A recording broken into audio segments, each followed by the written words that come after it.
Nyala yiri mode ni bela jele ma wele ko da monzo ale de chentigi ba dante nyini na dondola aba fa mako ba jeli ako ba jeli fanga e munye akoko fanga e ini mawo benaminga ko waleya ni tise ola falai kitise ka fanga mara so madaina sanduru bara hugumu konnana ministru be nyefolila bara musara ka kew ka bolo farawla yoro mina ni sosoli manchala ko sebe o ye wulu masiri tabaw ni jamana kono lakana be ministru munumbolo falai kunungo ufla utara ka ta nyefoli ke jamana downye baru kele tigi ale de ministru me wulu masiri tabaw ka ko kuna falai ale yo na ka koro ministru ye biana ka da nyamsaka fo wulu masiri tabaw ka ministru ya bara fa mabe ale de bolo sabula ale de wuli ka joke ministru Daudu jamana kono lakana o kalfaleno ale la kunungo ndene ulu bora sakata sanduru bara mingara wulu masiri tabaga gunga ka nyefoli ke ola bala musaketa togola sombe sebe konna na bamako ya falai uye yensugandi an kuna fondilaw nyamakalaw dugutigu sigida maw mi tontigu ni demdem sanin jakulu ye uyambela jele wele kanga na lamelike kene ka sami conseil national de la transition maw ulu tumbe colonel Mengoro Kane kaka foli bi ale tumbe kene ka ta fara bolo fara to fara jele me sente ko na nube lakana ko kuna ale ni sigira ko nunu bela jele tuma anga dugutigi ba ara tume no coordinateur ye Seru Sangare anaka chedo bela jele falai ni yawka mo sanga kaide kan 2002 be ka mami Mengoro de kunye kai gouverneur yi umata sonu no joko village kantea asoro awka chetoko balmaro be ko gajiko Mengoro ko ni tisaka so injo wa phobia ma jo ha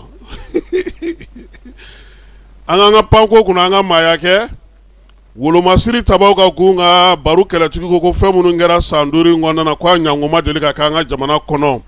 kadamunga ko minye wolo masiri tabaw ye ubi kelela kelaminte ka ban ube ka chedin take ube ka sew soro wa be ko bolo do jamana wore maw bolo minye bi Mali ale ka boloma yelema hugumu konna na wolo masiri tabaw ye minamunu soro ni sanduri na baru kala tiki ko ka dara wuli ka bo ka keleke ka se soro ka wuli ka joke ka keleke chauta miye wolo masiri tabaw ka soro ko ulu bela jile yelema u ka hake ko ulu bela jile fale shiro kota nasrafe marawa kota nasrafe balo kota nasrafe ka ta se soro kota nasra ma ko sanduru labai ko anyana famana ka ke anga jamana kono minye general de division Mar Baru Jaranale ministre délégué ye babu senfe aya yira bela jile na ko bara mi meka ke bi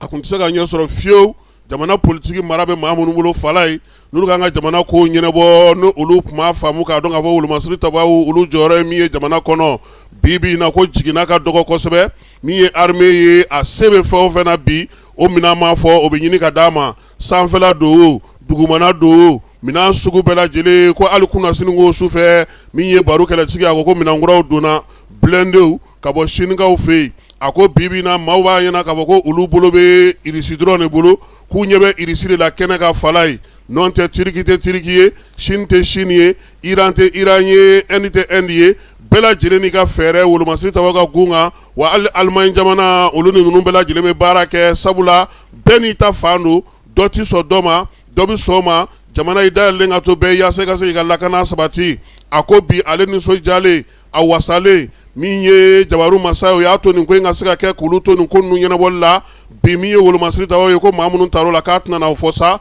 nga ko bela jele ma dombi ka ko miye armée ye minan sangu ngara ye minan ujoro yira miye sanve panguru ye bi falai folor ko miye Mali ye armée de l'air kap me ko armée de l'air à terre duguma ko nga ko bi ko abe sanve general Umar Baru Jara aya yira fana ka fo bi ko gela na tabe degu na tabe maldew ne sona maldew ne muyuna maldew ne ato ka musaka saka taka donna ko foli ka ngake jamana dewnye ko famel ko nyumana ko wa fara miye ni so jawye miye sebawye ko ulu na to do na taw ko na sabula wuli ka joni chesiri obesena ale kuma bla romi Daudu ya ta falai Daudu ko ka be befo ka be walo nyumando min kera ale nyana kale ka ministre damena na foga na se bima falai ko miye ma batan ani duru keme ani bisegi ni saba ko ma de tara wulu masri tabaw ka gunga min ye gendarmulakaw ye olu b'o la cogo min polisilakaw bɛ a la sapeur pompier ni garde ko ninnu bɛɛ lajɛlen taara yɔrɔ minnu jɔra sa min ye Dawudu ka fɔ la a bɛ taa se yɔrɔ 130 ma polisiso o min b'a la a bɛ taa se 83 ma min ye gendarme ka brigade o bɛ 9 bɔ poste min bɛ yen n'o ye sécurité o bɛ 11 bɔ gardiw ta o bɛ 16 bɔ min ye sapeur pompier ka yɔrɔ kuraw jɔli ni yɔrɔ bilaw sirani ka minɛnw sanga di u ma maillage bɛ se ka kɛ cogo min na ni ka dugukolo fa bɛɛ lajɛlen lakana baaraw kɛ ko kɔni ko jamana y'a se kɛ Dawudu ko fɛnw bɛ sen na don nataw la ko maaw na a ye u ɲɛna k'a dɔn k'a fɔ ko wulikajɔ min bɛ sen na min ye baro kɛlɛtigi ye ale ko kankuraw olu fana bɛna wuli yɔrɔ tɛ yen tuguni Mali tɛna t'i bɔlɔ turu yɔrɔ min lakana ni basigi bɛ se ka na cogo min na dugudenw n'u bolo mina k'olu lakana